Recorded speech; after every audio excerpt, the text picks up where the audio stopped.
নমস্কার বন্ধুরা, আমি প্রিয়ব্রত আর তোমরা শুনছো ফেনোমেনাল আর্কাইভ।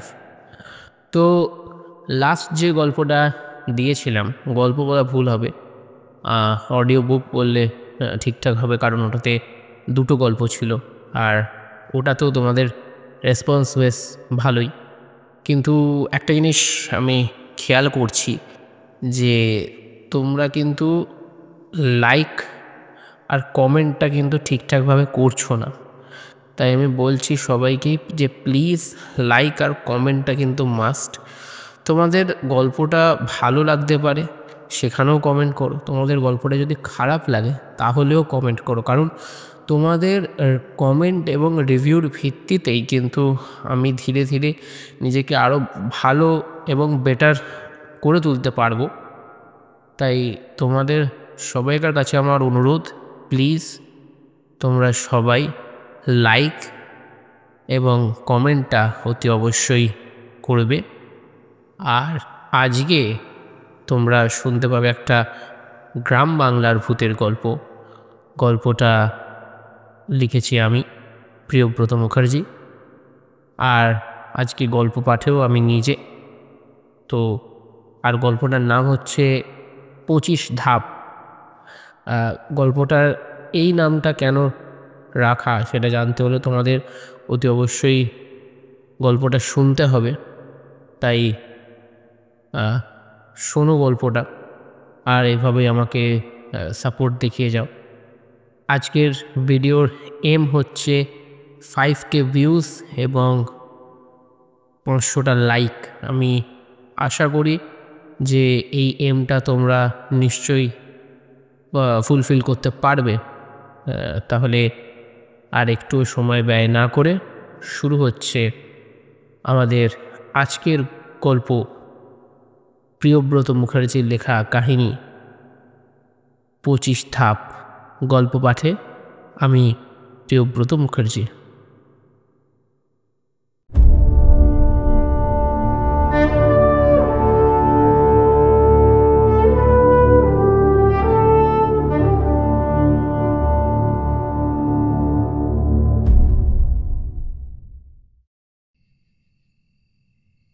নবগ্রাম, এক নিভৃত পল্লী। চারপাশে জলাশয়, বট অসত্যের ছায়া আর মাটির ঘরে ধোঁয়া ওঠা সন্ধ্যার পরিবেশ। দিনের শেষে কুয়াশার মতো নেমে আসে অদ্ভুত এক স্তব্ধতা, যেন পৃথিবী এই ক্ষণস্থায়ী শান্তির মাঝে কোনো গভীর রহস্য লুকিয়ে রেখেছে। এই গ্রামে একটি পুরনো শ্মশান আছে, যার নাম শিবতলা শ্মশান। বহু যুগ আগে সেখানে একটি বিশাল শিব মন্দির ছিল, এখন কেবল তার ভগ্নাবশেষ পড়ে আছে। তবে মন্দিরের পাশেই একটি অদৃশ্য সিঁড়ি রয়েছে, যা কেউ চোখে দেখে না, কিন্তু অনুভব করতে পারে।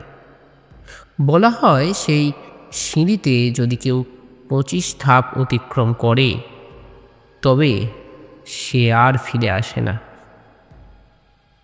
সন্ধ্যা তখন গাঢ় হয়ে এসেছে, আকাশের গায়ে হালকা রক্তিম আভা। শালিক আর বক পাখির দল ফিরে যাচ্ছে আপন নীড়ে। গ্রামের ছোট্ট দোকানগুলিতে লণ্ঠন জ্বলে উঠেছে, আর সুধারাম পাড়ের চায়ের দোকানে চা আর সিঙাড়ার সঙ্গে চলছে রাতের প্রথম আড্ডা। রঘুমালকে তো আজ সারাদিন দেখা গেল না। হরিহর কাকা চায়ের কাপে ফুঁ দিতে দিতে বললেন। মধু ঘোষ চায়ের কাপ নামিয়ে বলল, ও তো বড্ড অদ্ভুত হয়ে গেছে। সারাদিন শ্মশানের দিকে বসে থাকে, বলে ওখানে নাকি কেউ আসে। পুরুত ঠাকুর, যিনি বয়সে প্রবীণ, এক অজানা ভয়ে শিউরে উঠলেন। ওকে বলো সন্ধ্যার পর শ্মশানে না যায়, এ সময় ওরা আসে। অন্যদিকে রঘুমালও সত্যি সেই সময় শিবতলা শ্মশানের পাশেই বসেছিল। আজ 4 দিন ধরে এখানে আসে ও। একটানা তাকিয়ে থাকে সামনের শূন্যতার দিকে। তার কেমন যেন মনে হয় কেউ তার নাম ধরে ডাকে। একটি অদ্ভুত কণ্ঠস্বর, যার কণ্ঠ খুবই মায়াময় এবং গভীর। সে জানে এই সময় মানুষের ডাক শোনা নিষিদ্ধ, কারণ এ সময় ওরা ডাকে, কিন্তু ওরা মানুষ নয়। হঠাৎ বাতাস থমকে গেল। রাতের প্রথম নিঃশ্বাসে বাঁশবনের ভেতর অজানা কিছু শব্দ উঠল। দূর থেকে ভেসে এলো সেই কণ্ঠস্বর, রঘু, রঘুমালো। রঘুর গায়ে কাঁটা দিয়ে উঠল। সে বুঝতে পারল আজ সন্ধ্যায় কিছু একটা ঘটতে চলেছে। রঘুমালোর শিরদাঁড়া দিয়ে একটা ঠান্ডা স্রোত ভেসে চলেছে। চারপাশ নিস্তব্ধ, কেবল শোনাচ্ছে বাঁশঝাড়ের নিঃশ্বাস আর কেয়া মুকুলের গন্ধভরা বাতাসের নড়াচড়া। গাঢ় সন্ধ্যা গ্রাস করেছে নবগ্রামকে। দূরে একাকী দাঁড়িয়ে থাকা শিবতলা শ্মশান আর তার ভগ্ন মন্দিরকে ঢেকে ফেলেছে কুয়াশার ধোঁয়াটে আস্তরণ। আজ 4 দিন ধরে রঘু এখানে আসে। কেন আসে সে নিজেও জানে না। পা দুটো যেন আপনা আপনি তাকে টেনে নিয়ে আসে এই পথে, যেখানে বাতাস ভারী হয়ে ওঠে, যেখানে গাছের পাতাগুলোও থমকে যায়, আর যেখানে গভীর অন্ধকারের ফাঁক থেকে কারো দৃষ্টির শীতল ধোঁয়া অনুভব করা যায়। তবে আজকের রাতটা অন্যরকম। সন্ধ্যা নামার কিছু পর থেকেই সে অনুভব করছিল কেউ তাকে ডাকছে।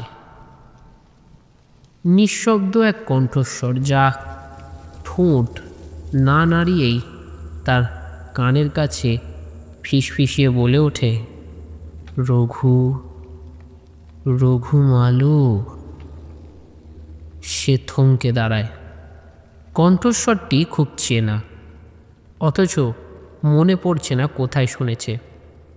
বুকের ভেতর ধুকধুক করছে, অথচ ভয় লাগছে না, বরং কেমন যেন এক রহস্যময় আকর্ষণ বোধ করছে সে। শ্মশানের দিকে এক পা এগিয়ে যায়। কুয়াশার ভেতর থেকে যেন একটা ছায়া দুলছে। ছায়া নাকি মানুষ, নাকি অন্য কিছু? এদিকে নবগ্রামের মানুষজন তখনও সুধারামের দোকানে আড্ডা দিচ্ছিল।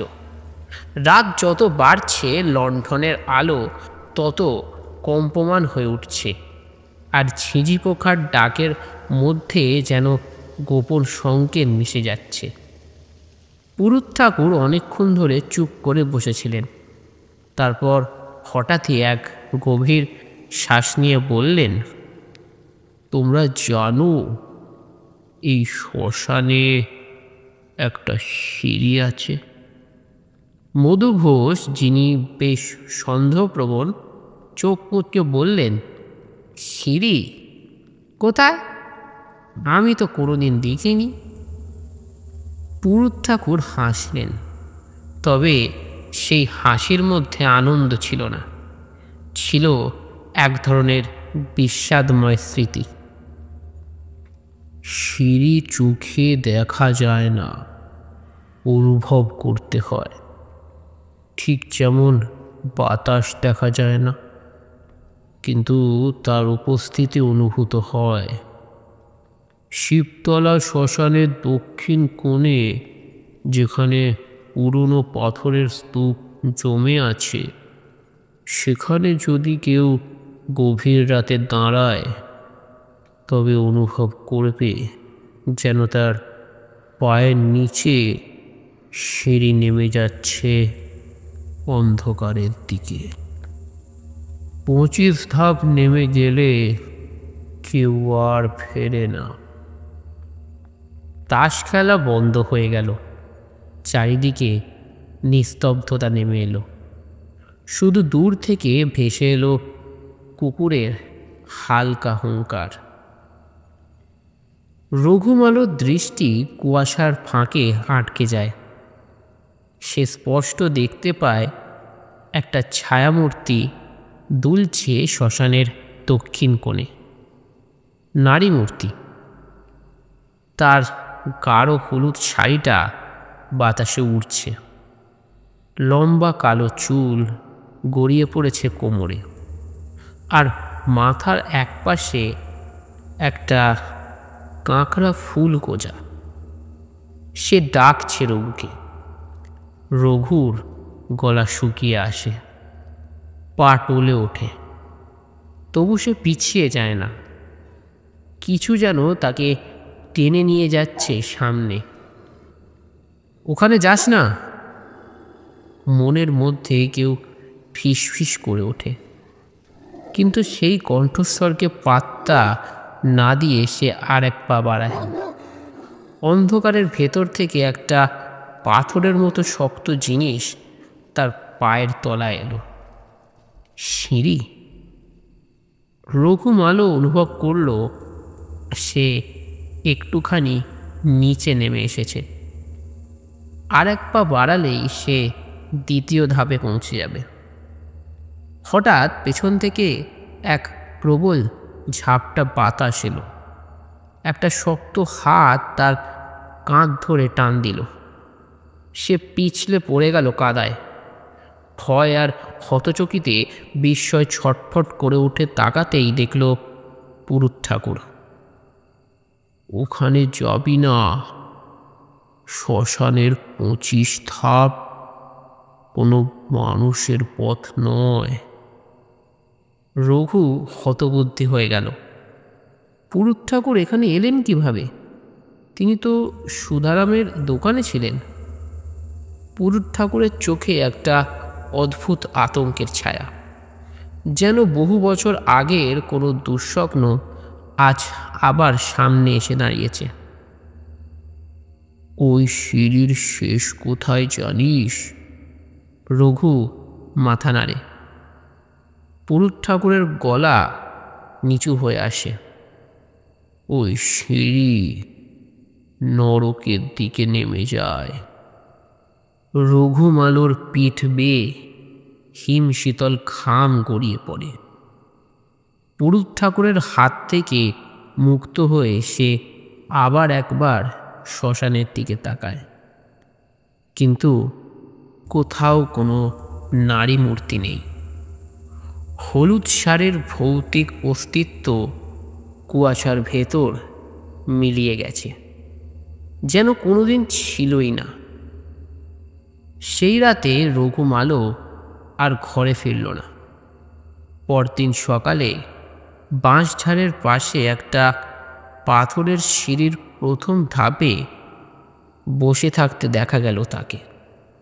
দু চোখ ফাঁকা, ঠোঁট কাঁপছে, আর মুখের মধ্যে ফিসফিস করছে, আর এক ধাপ, শুধু আর এক ধাপ। নবগ্রামের আকাশে তখন ঘন মেঘের আস্তরণ। বাতাসে কেমন যেন ভেজা গন্ধ, যেন শীতকালের আগমনের আগে প্রকৃতি নিজেকে একবার ধুয়ে মুছে নিতে চাইছে। বটগাছের শাখাগুলো স্থির, পাখিরা নিঃশব্দ। কেবল দূরে কোথাও একটা শেয়ালের করুণ আর্তনাদ ভেসে আসছে। পাড়া প্রতিবেশীরা রঘুমালোর কাণ্ড দেখে দিশেহারা। সে তো একরকম নির্বাক হয়ে বসে আছে শ্মশানের পাশের পাথরের সিঁড়ির ধাপে, দু চোখ ফাঁকা, কাঁপা ঠোঁটে শুধু ফিসফিস করছে, আর এক ধাপ, শুধু আর এক ধাপ। পুরুত ঠাকুর বারবার তাকে নড়াচড়া করানোর চেষ্টা করলেন, জল ছেটালেন, কিন্তু কোনো সাড়া নেই। এ যে হুঁশ হারিয়ে ফেলেছে, বলে উঠলেন মধু ঘোষ। সুধারাম পাড়ে ত্রস্ত গলায় বললেন, এই ছেলে পাগল হয়ে গেল? রাতের বেলা ওই শ্মশানে কি দেখলি রে? রঘু কোনো মতে চোখ মেলে তাকালো। তার গলায় কোনো স্বর নেই, তবে ঠোঁট কাঁপছে। অনেক চেষ্টার পর ফিসফিস করে শুধু একটা কথাই বলল, ওরা আসে। ওরা কে? রঘুমালো এবার কাঁপতে লাগলো, যেন সে এমন কিছু দেখেছে যা ভাষায় প্রকাশ করা সম্ভব নয়। এদিকে পুরুত ঠাকুর আর দেরি করলেন না, সোজা চলে গেলেন নবগ্রামের জমিদার বাড়ি। গ্রামের জমিদার বিনায়ক রায়চৌধুরী এখন বৃদ্ধ, প্রায় ৮০ ঘরে পা দিয়েছেন। চোখের দৃষ্টি কমেছে, শরীর দুর্বল, কিন্তু মাথাটা এখনও শানিত। নবগ্রামের ইতিহাস তার মতো কেউ জানে না। পুরুত ঠাকুর ধীর গলায় বললেন, জমিদারবাবু, আবার ওরা এসেছে। বিনায়ক রায়চৌধুরীর হাতে ধরা পান পাতাটি মাটিতে পড়ে গেল। শ্মশানের সিঁড়ি? হ্যাঁ জমিদারবাবু, রঘুমালো কাল রাতে এক ধাপ নামতে গিয়েছিল। সে ফিরে এসেছে ঠিকই, কিন্তু সে আর স্বাভাবিক নেই। বৃদ্ধ জমিদার গভীর শ্বাস ফেললেন, তার চোখে মুখে ভয়। ২৭ বছর পর আবার? নবগ্রামের মানুষ জানে জমিদার বাড়িতে একটি পুরনো তালাবন্ধ ঘর আছে। অনেকেই বলে সেই ঘরে একটি অভিশপ্ত কালী মূর্তি রাখা আছে, যা বহু বছর আগে শিবতলা মন্দির থেকে এনে লুকিয়ে রাখা হয়েছিল। বৃদ্ধ জমিদার উঠে দাঁড়ালেন, যদিও তার শরীর কাঁপছিল। পুরুত, তোকে একটা কথা আজ বলতেই হবে। কি কথা জমিদারবাবু? বৃদ্ধের কণ্ঠস্বর গভীর হয়ে এলো। শিবতলা শ্মশানের সেই ২৫ ধাপ আসলে মানুষের জন্য নয়, ওটা নরকের প্রহরীদের পথ। নরকের প্রহরী? পুরুত ঠাকুর স্তম্ভিত হয়ে গেলেন। জমিদার ধীর কণ্ঠে বললেন, আমার ঠাকুরদার সময়ও একবার এই ঘটনা ঘটেছিল। নবগ্রামের অনেক লোক রাতে একটি ডাক শুনতে পেত, অদৃশ্য কণ্ঠস্বর, যা গভীর রাতে শ্মশানের দিক থেকে ভেসে আসত। যারা সেই ডাকে সাড়া দিত তারা আর কোনো দিন ফিরে আসেনি। কিন্তু রঘু তো ফিরে এসেছে। তাহলে ভয় আরো বেশি। চোখ মেলে তাকালেন বৃদ্ধ।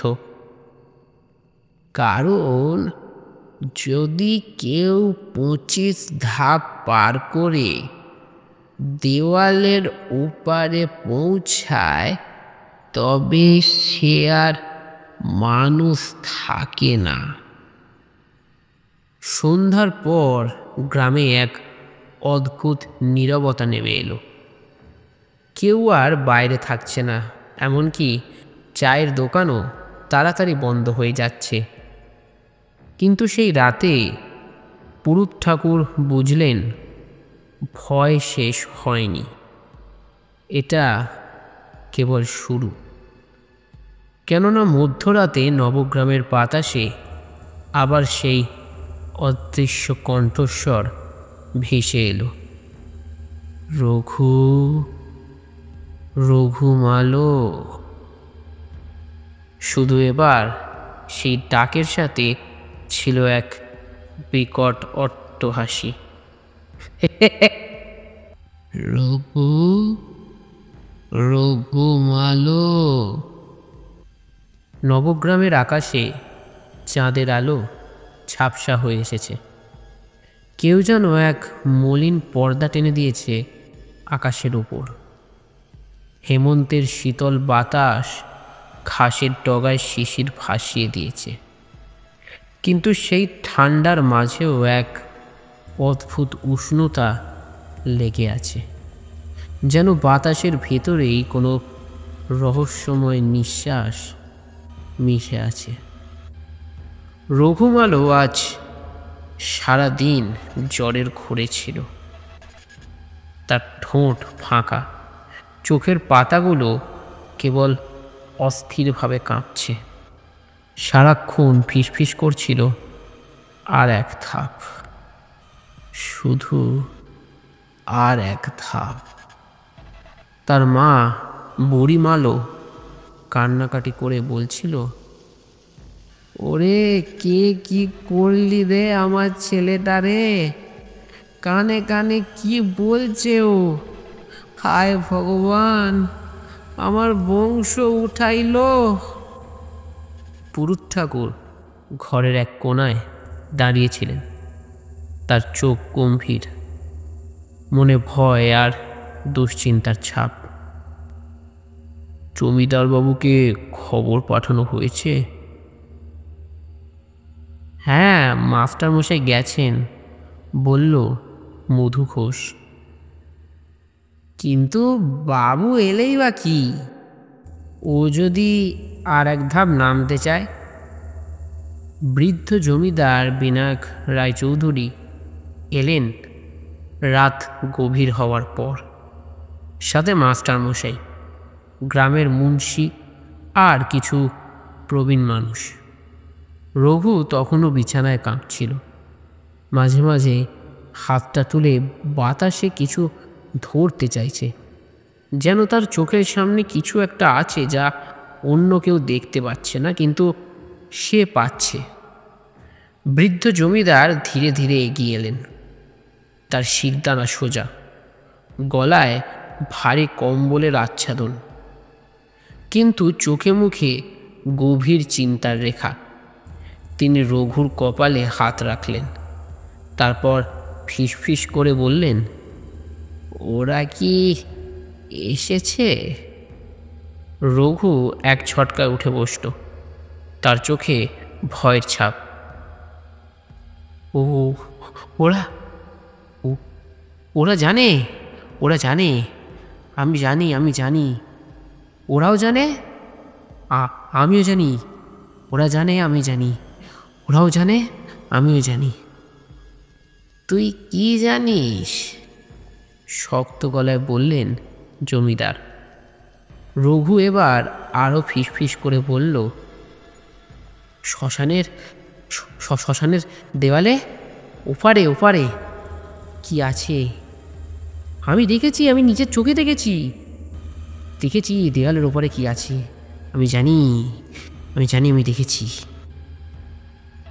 ঘরের সবাই হতভম্ব হয়ে গেল।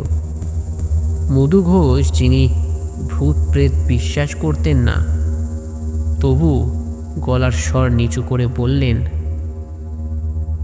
ওখানে কি আছে রঘু? রঘুর চোখ বড় বড় হয়ে গেল, ঠোঁট কাঁপছে, মুখ থেকে নিঃশ্বাস বেরোচ্ছে কুয়াশার মতো। তারপর সে কাঁপা কাঁপা গলায় বলল, ও ওখানে ওখানে ওখানে 25টা ছায়া দাঁড়িয়ে আছে। 25টা, একটা দুটো নয়, 25টা ছায়া। আমি দেখেছি আমি। ঘরের ভেতর শীতল বাতাস বয়ে গেল। পুরুত ঠাকুর কপালে হাত ঠেকালেন। মাস্টারমশাই নিঃশ্বাস বন্ধ করে তাকিয়ে থাকলেন রঘুর দিকে। 25টা ছায়া? মাথা নাড়ল রঘু। হ্যাঁ, আমি যখন প্রথম ধাপে পা রাখলাম তখনই আমি ওদের দেখেছি। ওরা ও ওরা ওরা দাঁড়িয়েছিল শ্মশানের দেওয়ালের ওপারে, অন্ধকারের ভেতর। এক একজনের মুখ ছিল চেনা, কিন্তু কিন্তু সবাইকে কেমন যেন একটা দেখতে আমি দেখেছি। চেনা? হ্যাঁ, ওরা ওরা গ্রামে ছিল এক সময়, ওরা গ্রামেই থাকতো, কিন্তু ওদের কেউই আর বেঁচে নেই, কেউ নেই। এই কথা শুনে জমিদার হঠাৎ কেঁপে উঠলেন। তার ঠোঁট কাঁপতে লাগলো। না, এটা হতে পারে না, সুধারাম পাড়ে কাঁপা গলায় বললেন। জমিদারবাবু, আপনি কি জানেন কিছু? জমিদার ধীরে ধীরে মাথা তুলে বললেন, ওরা ফিরে এসেছে। সবাই স্তব্ধ হয়ে গেল। ওরা কারা জমিদারবাবু? বৃদ্ধ জমিদারের গলা শুষ্ক হয়ে আসছিল। তিনি ফিসফিস করে বললেন, আজ থেকে প্রায় 27 বছর আগে এক রাতে নবগ্রামের 25 জন মানুষ একসাথে নিখোঁজ হয়েছিল। ঘরের বাতাস ভারী হয়ে এলো। মাটির প্রদীপের আলো কাঁপছে, যেন বাতাসের মাঝে কারোর অদৃশ্য উপস্থিতি আছে। মধু ঘোষ হতভম্ব হয়ে বলল, 25 জন? তারা কোথায় গেল? জমিদার ধীরে ধীরে বললেন, ওরা সেই সিঁড়ি দিয়ে নেমে গিয়েছিল, আর কেউই ফেরেনি। এই কথা শোনার পর রঘুমালো চিৎকার করে উঠল, আমি জানি ওরা কি চায়, আমি জানি। কি চায় ওরা? রঘুর ঠোঁট কাঁপছে। ওরা ওরা আরও 25 জন চায়। ওরা চায় আমি ওদের সাথেই চলে যাই। ওরা এটাই চায়। ওরা চায়। এই কথা বলেই রঘুমালো উঠে দাঁড়ালো। সে যেন আর স্বাভাবিক মানুষ নেই। তার চোখের ভেতর গভীর কিছু লুকিয়ে আছে। গুরু ঠাকুর বললেন, ওকে বাঁধতে হবে, না হলে ও ফের শ্মশানে যাবে। কিন্তু ঠিক তখনই বাইরে প্রবল ঝড় উঠল। মাটির প্রদীপ এক ঝটকায় নিভে গেল। রঘু এবার বিকট হাসি হাসল, যেটা তার নিজের হাসি নয়। তার গলায় এক অদ্ভুত গভীর আওয়াজ শোনা গেল, আমি ফিরবো, আমি ওদের সাথেই ফিরবো। রাত তখন গভীর। নবগ্রামের আকাশে চাঁদ আবছা, যেন কুয়াশার চাদরে মোড়ানো। বাতাস থমকে আছে, এমন নিস্তব্ধতা যে পাতা পড়ার শব্দও স্পষ্ট শোনা যায়। তবে এই নিস্তব্ধতার মধ্যেও আছে অদৃশ্য শিহরণ, যেন বাতাসের ভেতর কারোর নিঃশ্বাস মিশে আছে। রঘুমালোকে ঘরের ভেতরে বাঁধা হয়েছে। চারিদিক দিয়ে পবিত্র গঙ্গাজল ছিটিয়ে রাখা হয়েছে। দরজার সামনে লাল সিঁদুরের 5 ফোড়ন দেওয়া, আর কুয়াশার ভেতর থেকে কারোর দৃষ্টি যেন ভেতরের দিকে তাকিয়ে আছে, অস্ফুট, রহস্যময় এবং ভয়াল। পুরুষ ঠাকুর, জমিদার আর মধু ঘোষ গভীর আলোচনায় বসেছেন। জমিদারের চোখ জ্বলছে উত্তেজনায়। 27 বছর আগে নবগ্রামের 25 জন মানুষ এক রাতে হারিয়ে গিয়েছিল। কেউ জানে না ওরা কোথায় গেল। কেউ কোনো দিন ফিরল না। কিন্তু ওরা যে মরে গেছে তাও নিশ্চিত করে কিছু বলা যায় না। পুরুত ঠাকুর দীর্ঘশ্বাস ফেললেন। কারণ ওরা মরেনি, ওরা আটকে গেছে। কোথায়? শ্মশানের ওই 25 ধাপে। ঘরের মধ্যে রঘু তখনও কাঁপছে। মাঝে মাঝে অস্ফুট স্বরে বলছে, যেন কেউ তার ভেতরে বসে ফিসফিস করে যাচ্ছে। মধু ঘোষ এগিয়ে এলো। রঘু, তুই বলেছিলি ওরা তোকে ডাকে, ওরা তোর কাছে কি চায়? রঘুর চোখজোড়া তখন যেন অন্য কেউ নিয়ন্ত্রণ করছে। সে ফিসফিস করে বলল, ওরা ওরা আমাকে ওদের কাছে চায়, কিন্তু শুধু আমাকেই না, আমাকে না শুধু। ঘরে যেন শীতল স্রোত বয়ে গেল। পুরুত ঠাকুর শঙ্কিত স্বরে বললেন, মনে? রঘুর গলা তখন কেঁপে উঠল। ওরা আরও 25 জন চায়। ওরা চায় আমি ওদের জন্য ওদের খুঁজে দিই। আরও 25 জন, আরও। সেই রাতেই সিদ্ধান্ত হলো রঘুকে একা রাখা যাবে না, তাকে পাহারা দিতে হবে। পুরুত ঠাকুর আর জমিদারবাবু বসে রইলেন, আর বাইরে পাহারায় রইল কিছু লোক। কিন্তু রাত যত গভীর হলো, পরিবেশ তত অদ্ভুত হয়ে উঠল। প্রথমে বাতাস ভারী হয়ে এলো, যেন মাটির নিচে কেউ হাঁটছে। তারপর নিস্তব্ধতার মাঝেও শোনা গেল অচেনা গুঞ্জন। আর তারপর একটা নারী কণ্ঠ, রঘু, রঘু, রঘুমালো। সেই ডাক শোনা মাত্রই রঘুর সারা শরীর কেঁপে উঠল। সে উঠে বসতে চাইল, কিন্তু বাঁধন তাকে আটকাচ্ছে। গলা দিয়ে অস্ফুট স্বর বেরোচ্ছে, যেন সে নিজেই বুঝতে পারছে না কি করছে। জমিদার গম্ভীর স্বরে বললেন, ওকে চেতন রাখতে হবে, না হলে ওরা নিয়ে যাবে ওকে। পুরুত ঠাকুর তাড়াতাড়ি একটা পবিত্র মন্ত্র পাঠ করতে লাগলেন, কিন্তু ঠিক হঠাৎ করে বাতাসে একটা বিকট শব্দ হলো। ঘরের দরজাটা এক ঝটকায় খুলে গেল। সেই দরজার ওপাশে দাঁড়িয়েছিল এক নারী। গায়ে হলুদ শাড়ি, চুল এলোমেলো, পায়ে নুপুর, কিন্তু মুখটা অস্পষ্ট, যেন কুয়াশায় ঢাকা।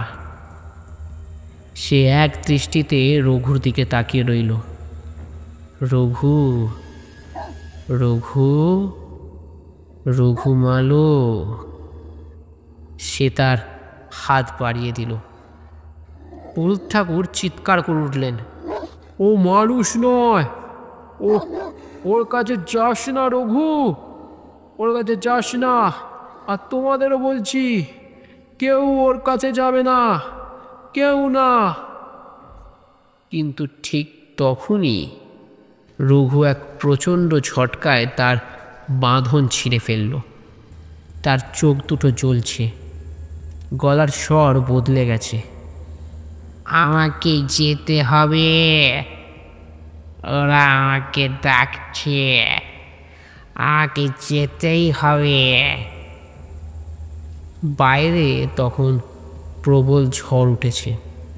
শালিক পাখিরা রাতের অন্ধকারে ভয় পেয়ে উড়ে যাচ্ছে।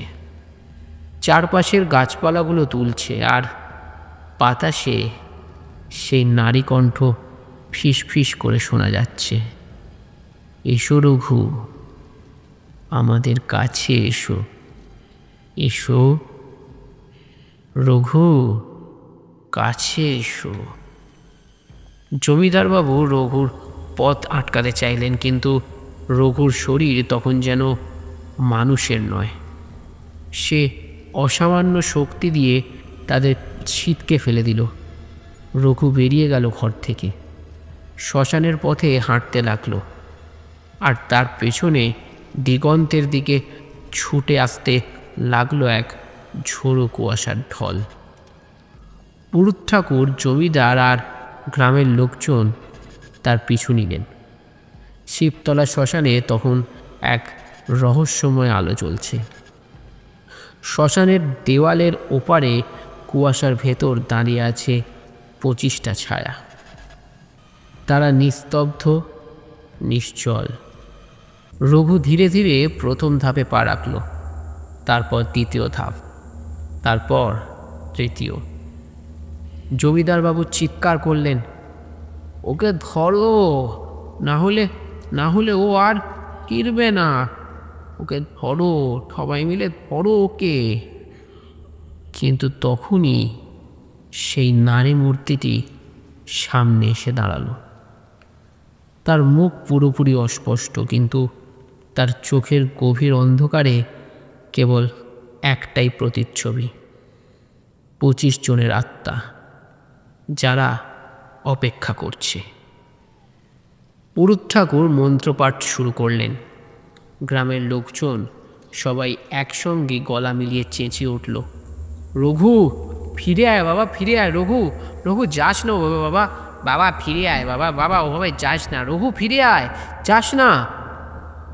কিন্তু তখনই সেই নারী মূর্তি হাত তুলল, আর পুরো শ্মশান জুড়ে এক বিকট চিৎকার শোনা গেল।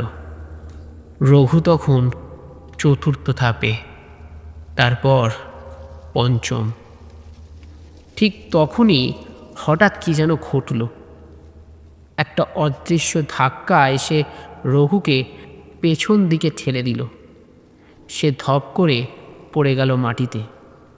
শ্মশানের বাতাসে তখন এক বিকট হাসির গর্জন। সেই নারী মূর্তি ধীরে ধীরে মিলিয়ে যেতে লাগলো, আর তার সাথে মিলিয়ে গেল সেই 25টা ছায়া। রঘু তখন মাটিতে পড়ে কাঁপছে, তার চোখে জল, তার ঠোঁট নড়ছে না। পুরুত ঠাকুর ধীরে ধীরে তার কপালে জল ছিটিয়ে বললেন, এখনো শেষ হয়নি, ওরা আবার ফিরে আসবে। জমিদার গম্ভীর গলায় বললেন, এটা কেবল শুরু, শ্মশানের দেওয়ালের ওপারে এখনো কিছু রয়ে গেছে। সেই রাতে নবগ্রামে আর কেউ ঘুমল না, কিন্তু রাতের শেষ ভাগে যখন আকাশে ভোরের আলো ফোটার চেষ্টা করছে, ঠিক তখনই বাতাসে শোনা গেল একটা শীতল ফিসফিসানি, আমরা আবার আসবো, আবার। নবগ্রামের আকাশ এখন রক্তিম। পূর্ব দিগন্তে সূর্যের আলো ফোটার চেষ্টা করছে, কিন্তু মেঘের আস্তরণ ভেদ করে আলো যেন পৌঁছতে পারছে না। শালিক আর বাবুই পাখির কিচিরমিচির শোনা গেলেও বাতাসে কোনো স্নিগ্ধতা নেই। এ যেন রাতের কোনো গা ছমছমে দুঃস্বপ্ন দিনের আলোতেও রয়ে গেছে। শিবতলা শ্মশান এখন নিস্তব্ধ। আগের রাতের ঝড় আর আতঙ্কের পরেও সেখানে কেমন যেন এক অদৃশ্য অপেক্ষার অনুভূতি লেগে আছে। পুঁতির মালা ছিঁড়ে গেলে যেমন এক একটা দানা মাটিতে গড়িয়ে পড়ে, তেমনি শ্মশানের বাতাসে কিছু ছিন্ন ভিন্ন স্মৃতি ভাসছে। কেউ জানে না, কিন্তু অনুভব করতে পারছে। জমিদারবাবুর বাড়ির বৈঠকখানায় সবাই একত্রিত হয়েছে। পুরুত ঠাকুর ধ্যানমগ্ন, মধু ঘোষ চিন্তিত, আর রঘুমালো নির্বাক হয়ে বসে আছে এক কোণে। সুধারাম পারে ফিসফিস করে বলল, এখন কি হবে? ওরা কি আবার আসবে? পুরুত ঠাকুর ধীর কণ্ঠে বললেন, ওরা গেছে, কিন্তু পুরোপুরি নয়। ওদের কাজ এখনো কিন্তু শেষ হয়নি। জমিদারবাবু গম্ভীর গলায় বললেন, শ্মশানের দেওয়ালের ওপারে 25 জনের আত্মা আটকে আছে। রঘু বলেছিল ওরা আরো 25 জন চায়। এই শ্মশানে কোনো ভয়ানক অভিশাপ আছে যেটা আমরা এখনো জানি না। মাস্টারমশাই এতক্ষণ চুপ ছিলেন, এবার ধীর কণ্ঠে বললেন, জমিদারবাবু, শিবতলা শ্মশানের ইতিহাস তো আপনি জানেন, তবে একটা কথা কি কখনো ভেবে দেখেছেন? কি কথা? এই 25 জন যদি সত্যি একসময় এই গ্রামে ছিল, তাহলে ওদের নামের কোনো তালিকা থাকবে না? বৈঠকখানার ভেতরে নিস্তব্ধতা নেমে এলো।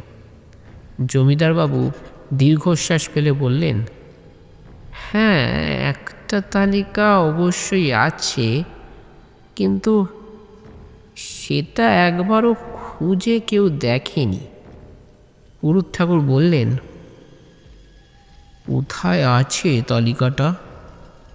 জমিদারবাবু ধীরে ধীরে বললেন, আমাদের ঠাকুর দালানে। ঠাকুর দালান নবগ্রামের সবচেয়ে পুরনো স্থাপনা। শতবর্ষী প্রাচীন ভবন একসময় জমিদারদের পূজার স্থান ছিল, কিন্তু বহু বছর ধরে সেখানে আর কেউ যায় না। পুরনো রং চটে গেছে, কাঠের দরজায় ছাতা পোকা বাসা বেঁধেছে, আর মেঝেতে ধুলো জমেছে মোটা আস্তরণের। জমিদারবাবু, পুরুত ঠাকুর, মাস্টারমশাই আর মধু ঘোষকে নিয়ে সেখানে গেলেন। দরজার সামনে দাঁড়িয়ে জমিদারবাবু থেমে গেলেন। এই তালিকাটা আমার দাদামশাই লিপিবদ্ধ করেছিলেন।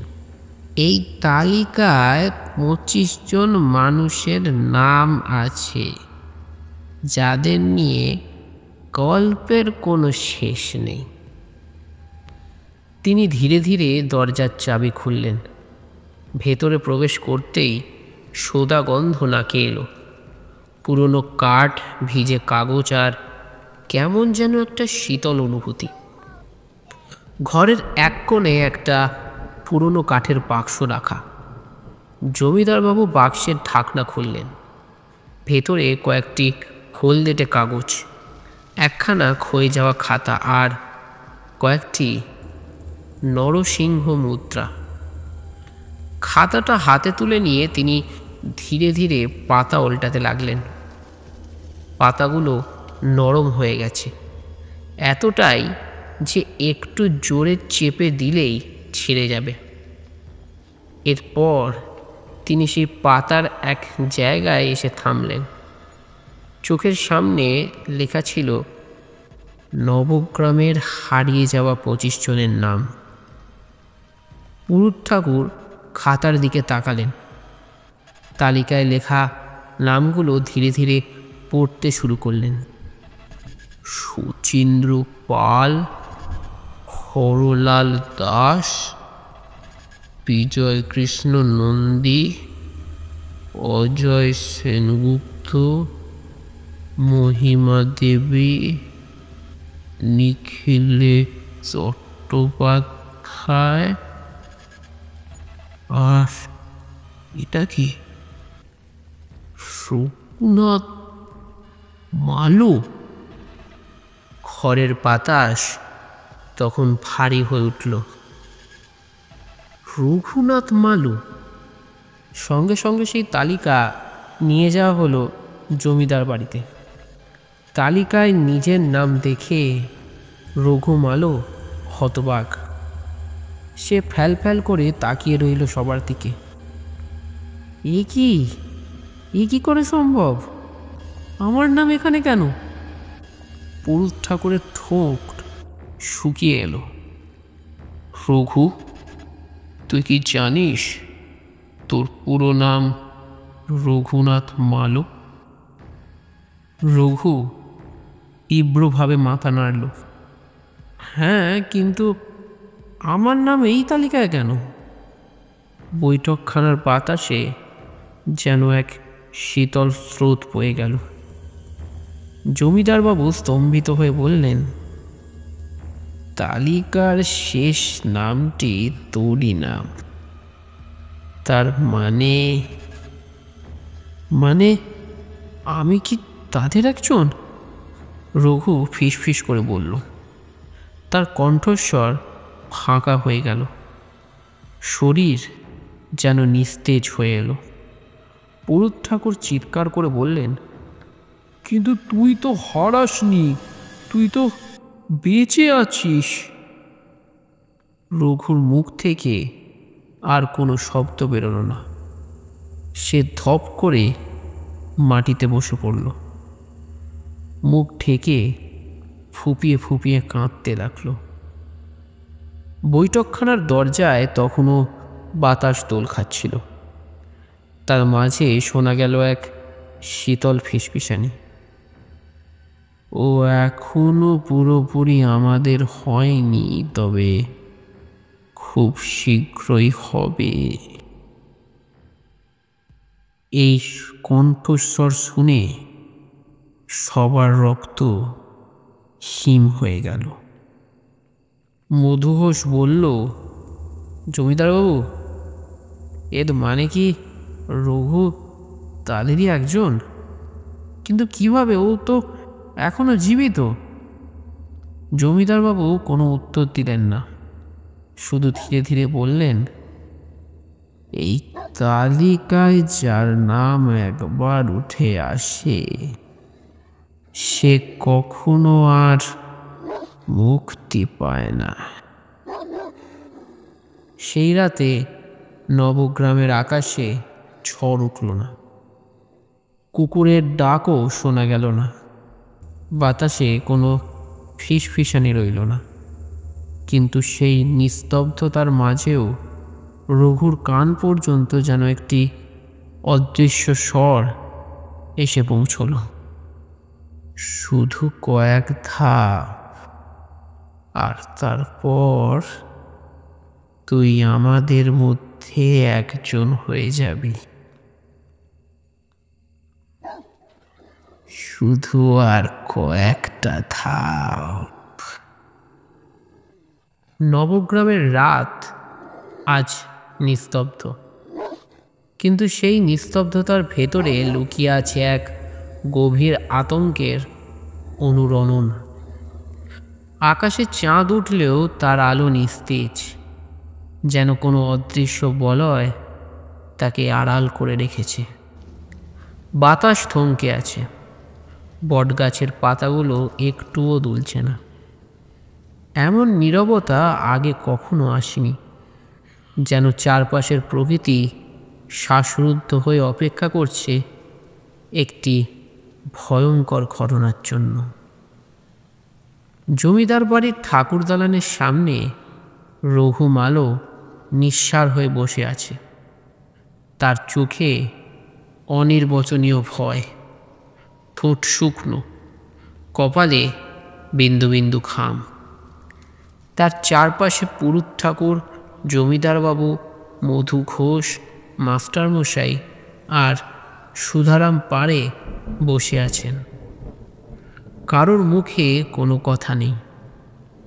পুরুত ঠাকুর ধীরে ধীরে বললেন, রঘু, তোর নাম তালিকায় ছিল, এর মানে কি তুই নিজেও জানিস?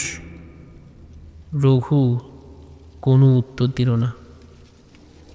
তুই কি আসলেই জীবিত? রঘু এবার মুখ তুলে তাকালো। তার চোখ দুটো গভীর, যেন সেই চোখের ভেতর এক সম্পূর্ণ অন্য জগৎ আছে। সে ফিসফিস করে বলল, আমি জানি না। সবাই স্তব্ধ। রঘু আবার বলল, আমি জানি না আমি কার মধ্যে আছি।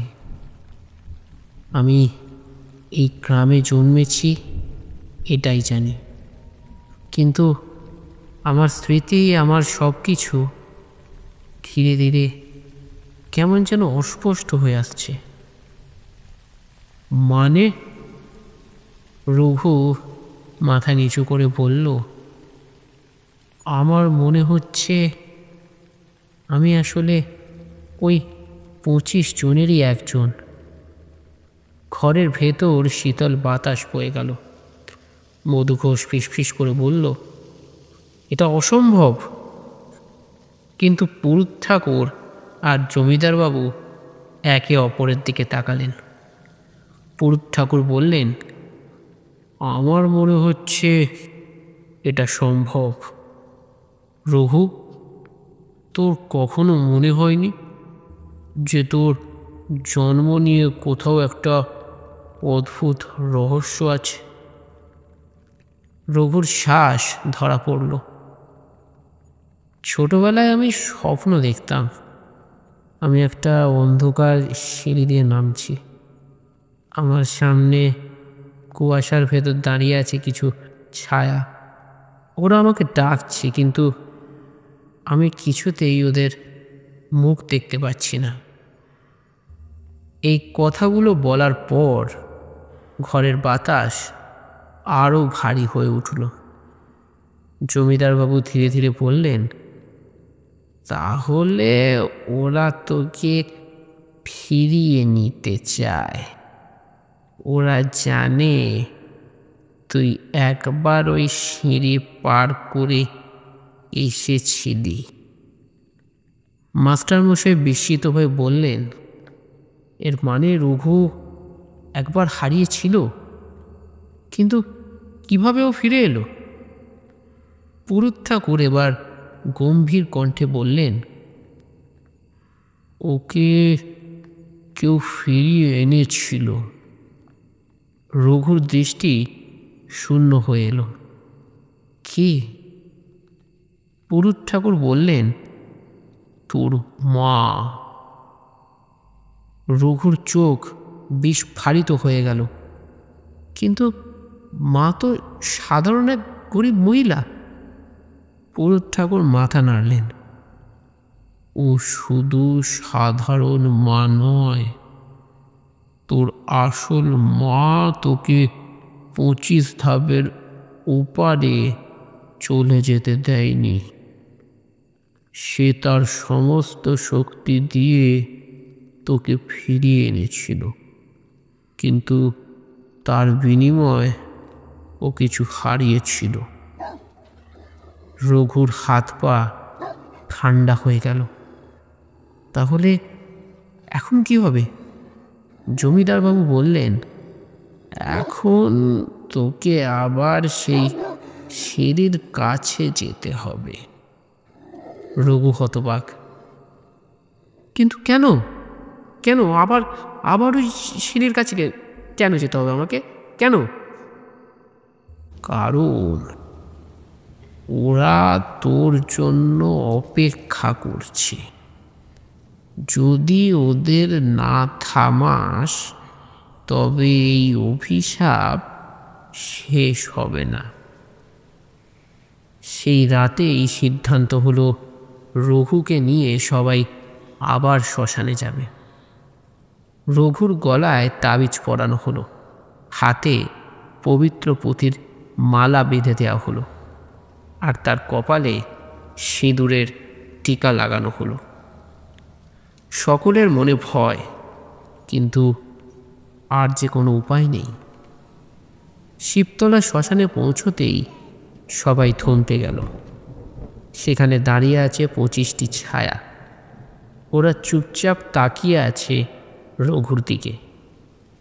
তারপর একসঙ্গে ফিসফিস করে বলল, এসো, এবার যে সময় হয়েছে।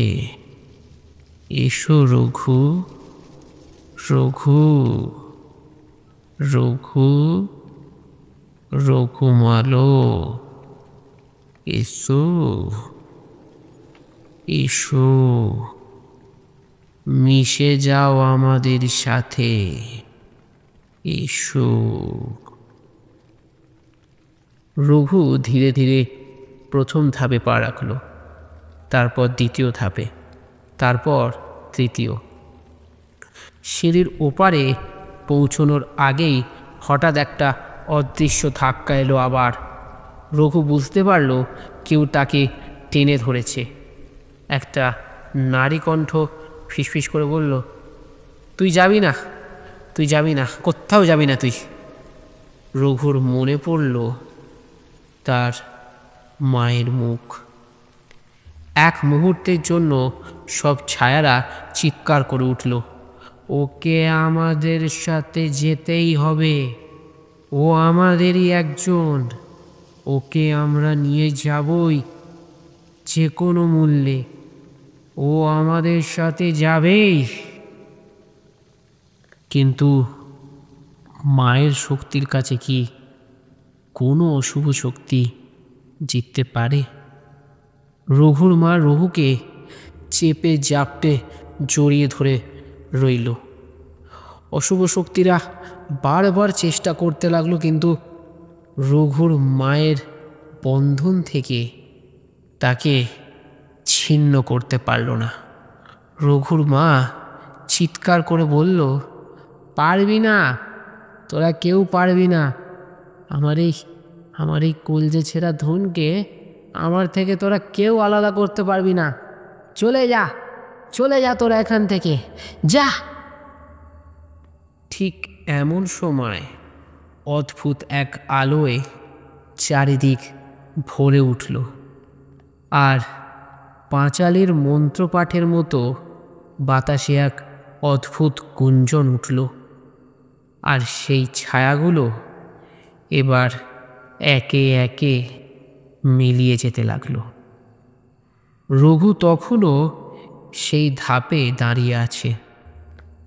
পুরুত ঠাকুর, জমিদার মধু ঘোষ ছুটে এসে তাকে টেনে নামালো।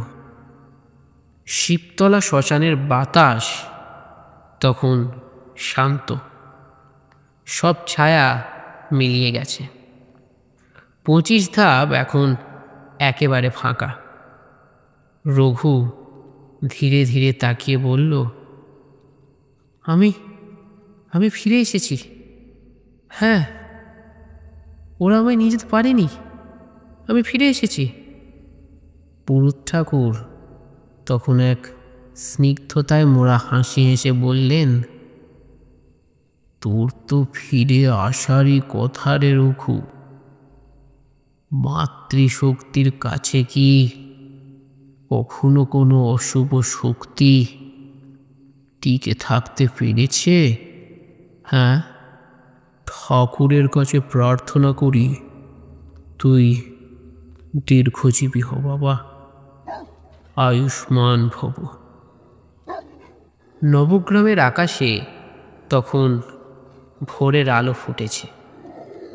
এক দীর্ঘ অভিশাপের অবসান হয়েছে, কিন্তু শ্মশানের বাতাসে যেন এক শীতল হাসি লেগে রইল। হয়তো ওরা সত্যিই চলে গেছে, অথবা এখনো যায়নি।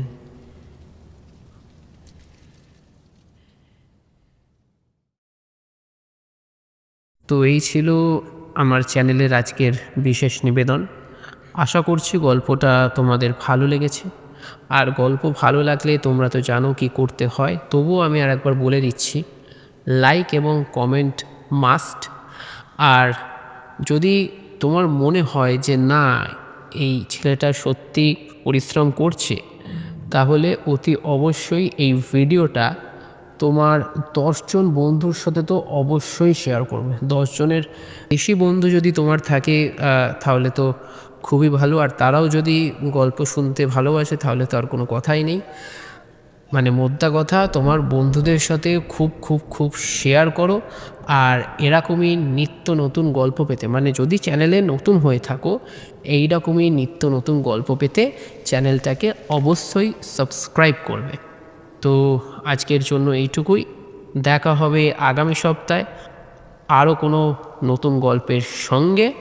আর ততদিন সবাই ভালো থেকো, সুস্থ থেকো এবং সর্বোপরি গল্পে থেকো।